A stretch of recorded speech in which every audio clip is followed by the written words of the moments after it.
我们邻居华人大姐大清早送我一袋自己种的韭菜，带着泥土和晨露。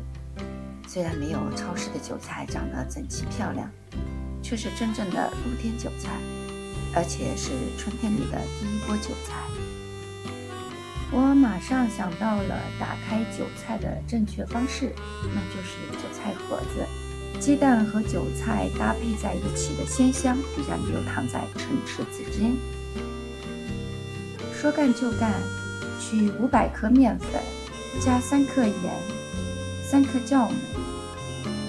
先用开水把面稍微烫一下，再用温水把面稍微整成型，最后倒入一些油，再整一下，静止10分钟左右。我第一次吃韭菜盒子还是工作后在北京，我们对门的邻居是山东人，做面食非常厉害，而我对面食几乎一窍不通。可是我们家先生呢，又是西北人，特别爱吃面食。每当我们下班回到家，对门又飘来韭菜盒子的香味时，他总是忍不住要深吸几口气，然后一脸遗憾地回家吃米饭。我们先来泡发一些香菇、粉丝、虾米。粉丝泡软以后呢，要过一下凉水，捞出切细。我和先生的老家一个在最东头，一个在西头，饮食差异非常明显。记得我第一次带他回老家的时候，我妈顿顿给他吃大闸蟹，把他愁坏了，跟我说能不能不吃螃蟹了，让妈来个大肘子行不行？在切好的粉丝当中倒入油，以防止粘连。然后我们要把成型的面团再稍加搓揉，并静止40分钟左右。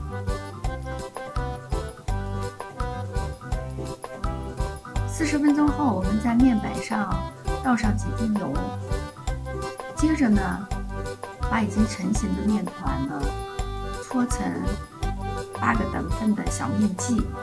这几个小面剂呢，我们再要静止20分钟。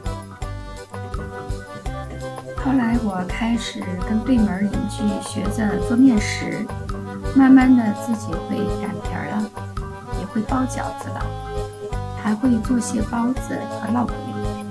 但是韭菜盒子的我一直没有学会捏花边，都是当大饺子那样来做的。好在我家先生不挑食，总是我做什么他就吃什么。今天我要挑战一下韭菜盒子捏花边。韭菜盒子的灵魂是鸡蛋和韭菜，所以我们在炒鸡蛋的时候，关键呢要炒得非常的嫩。我们把泡好的香菇呢处理一下，切成小细丁儿。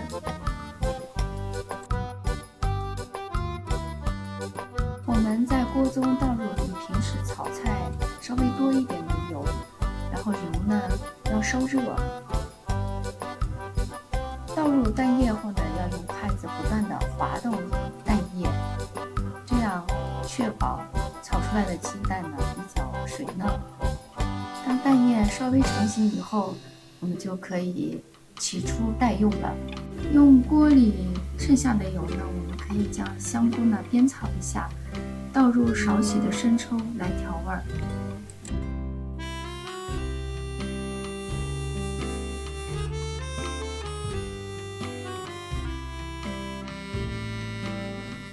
切韭菜是让人愉快的事情，尤其是这春天里的第一波韭菜。我居住的城市迎来了罕见的倒春寒，在这寒冷的春天，朋友送来的韭菜却温暖了我们的心。这几年我们一直旅居加漂泊，但从来不曾慌乱过，就是因为身边总有一些朋友相互帮扶，相互关心。选择什么样的生活，就会碰到什么样的朋友。我们选择了美东海岸大农村的生活，并也结交了一群喜爱田园生活、与土地亲近的人。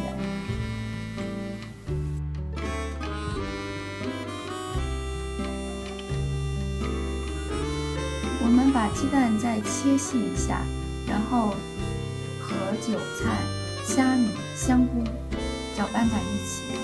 这个时候可以尝一下味儿，如果觉得味道有些淡呢，可以加一些盐，再加一些胡椒粉来调味儿。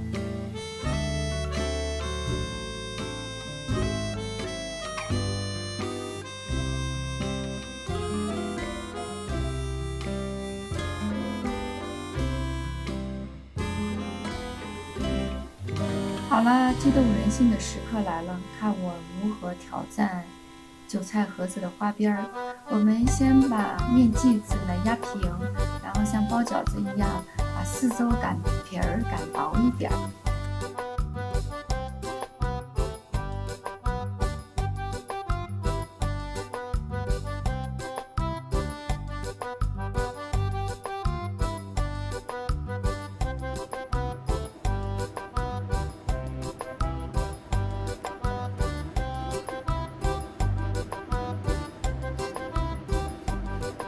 太远了，你这人家是一个一个擀的一个，你太远了。太远了。哎，对你擀着一个擀着一个，这远吗？太远啊。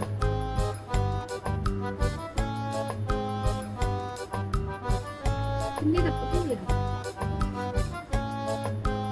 那你人家怎么捏的你没学？你学一下午你怎么学什么呢？我看的是这么捏的，但我为什么起不来了这边？为什么这边就那么难看呢？好了啊。好吧，被你们发现了。其实做美食我并不是高手，但我常自得其乐。在大型翻车现场，我也能自圆其说。反正我做成什么样，家里都有死忠粉，会把他们都消灭掉。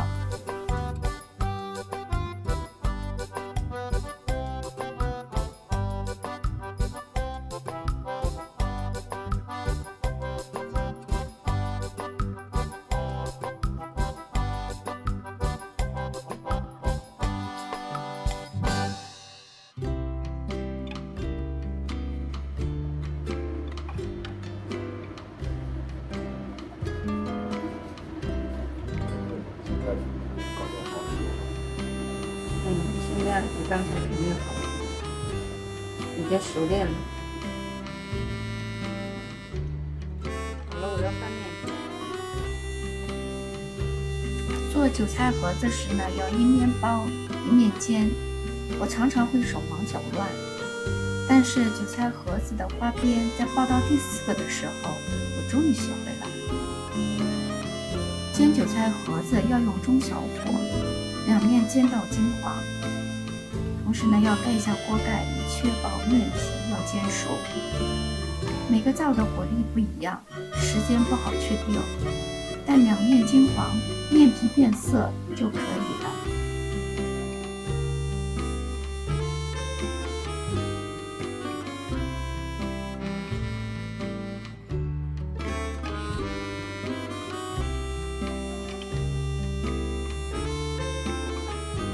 今天我的挑战算不上成功，韭菜盒子的面皮可以擀得再薄一些，但是我们家先生呢喜欢吃厚皮的，他说咬下去满口有面的香味，吃得过瘾。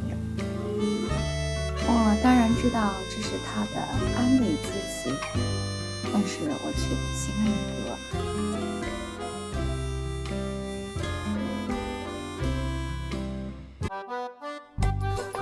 我是分享家常美味、分享生活情感的味味小厨，喜欢就请订阅我的频道吧。我们下次见。